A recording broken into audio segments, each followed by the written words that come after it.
Quand BMW a lancé le X5 en 2000, la marque allemande n'a pas révolutionné le marché.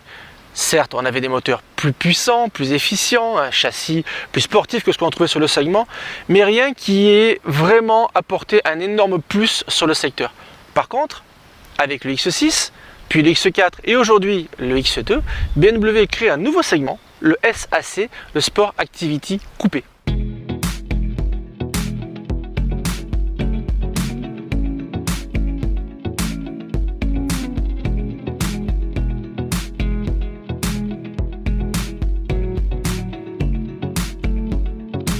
Qu'est-ce qu'un SAC, Sport Activity Coupé? C'est un mariage entre un SUV jusqu'au montant central que vous avez ici et un coupé de par la ligne de toit fuyante qui donne à la voiture un côté plus sportif, non seulement d'un point de vue esthétique, mais aussi d'un point de vue de la conduite, on le verra un petit peu plus tard. BMW a fait un clin d'œil au passé avec ce logo sur le montant arrière, un clin d'œil aux 2000 CS et autres 3 litres CSL. Le clin d'œil s'arrête là parce que les ancêtres les avaient à 6 cylindres. D'un point de vue du style, la BMW X2 marque une certaine rupture avec ce qu'on connaissait jusqu'à présent. D'abord la calandre, qui est différente puisqu'elle s'élargit vers le bas. C'est la première fois qu'une BMW moderne adopte ce style. Les feux ici, qui un peu comme moi avec le soleil froncent les sourcils. La face avant très abrupte.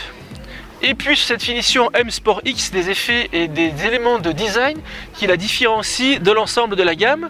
Et avant de partir essayer la voiture sur les routes de l'arrière-pays d'Aix-en-Provence, je vous propose de regarder ce qu'il y a sous le capot.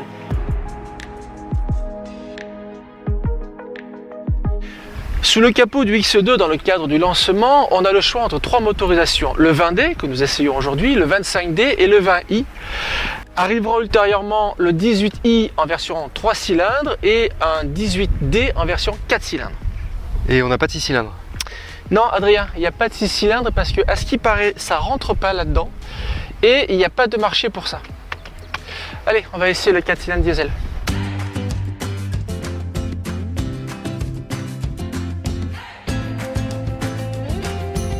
C'est une fois qu'on est installé au volant du X2 qu'on prend vraiment conscience des différences qu'il y a avec un X1 et avec un X3. Le X2 est plus sportif, les suspensions sont plus fermes, un peu moins confortables, c'est la contrepartie. Par contre, lorsqu'on est sur les petites routes comme aujourd'hui, on prend plus de plaisir à mener le X2 que ces deux cousins germains de la gamme X de chez BMW. Niveau sensation et niveau sonorité, pas de miracle, le moteur diesel fait ce qu'il peut, même si on dispose de sorties d'échappement dont le diamètre est celui d'une M4.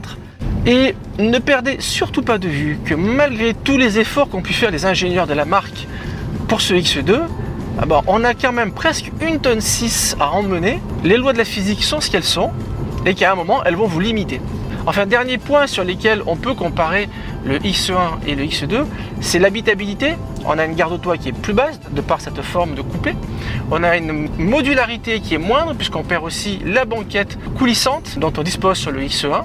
Au final, pour vous aider à choisir entre un X1 et un X2, gardez à l'esprit que le X1 mise sur l'habitabilité et sur le confort. Le X2, lui, va miser sur la sportivité et sur l'esthétique. La preuve, c'est que la voiture est arrivée en finale de la plus belle voiture de l'année. Le côté sportif, il faut quand même bien garder à l'esprit qu'on a une voiture qui repose sur une base de SUV.